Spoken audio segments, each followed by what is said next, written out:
first, why do you think gold is still currently in today's environment a trusted source by all parties? I mean, it was in the past. Is it still going to be trusted to the same degree now? I believe it is, and it goes back to what I mentioned very early on. The fact is that nobody can print gold. Nobody can create gold. You only can come up with more gold either by exporting more than you import, and then, of course, you accumulate gold, or, of course, you find a way to dig more out of the ground. But that's expensive, takes time and money, and you only do it when the price of gold is sufficiently high to make that economically worthwhile. And so the supply of gold becomes kind of a self-regulating system vis-a-vis the demand for gold. And that, to me, is a much, much better basis for international trade and growth than the system we currently have, which is one where nobody can really agree or know.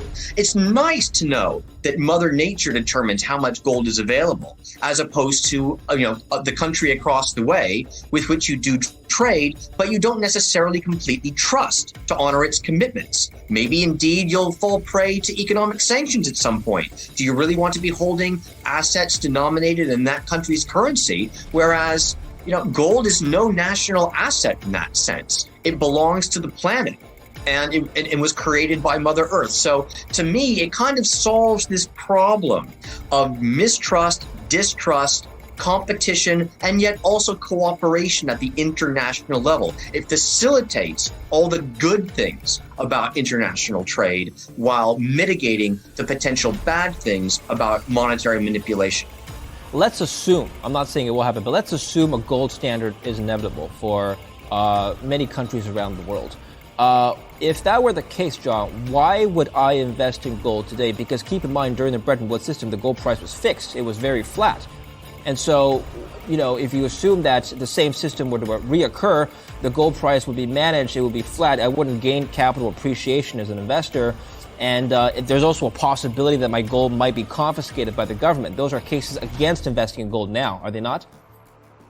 Well, the confiscation concern is theoretically always there. Let me discuss that in a moment and first answer your first question. Right. The fact is that we're not going to, no one's just going to wave a magic wand and somehow get us back onto a gold standard. It's not going to happen that way. It might be quite disruptive. It might be only mildly disruptive depending on how it's done. But you still have to go through a transition period.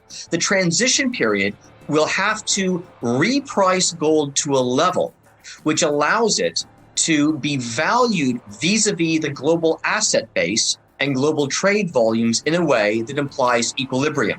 What I mean by that is that today the gold price is too low to allow markets to clear because assets are overvalued vis-a-vis gold, and you need to rebalance the global economy such that you don't have these imbalances, which are huge, right, as a result of all the dollar accumulation as reserves through the decades of Bretton Woods.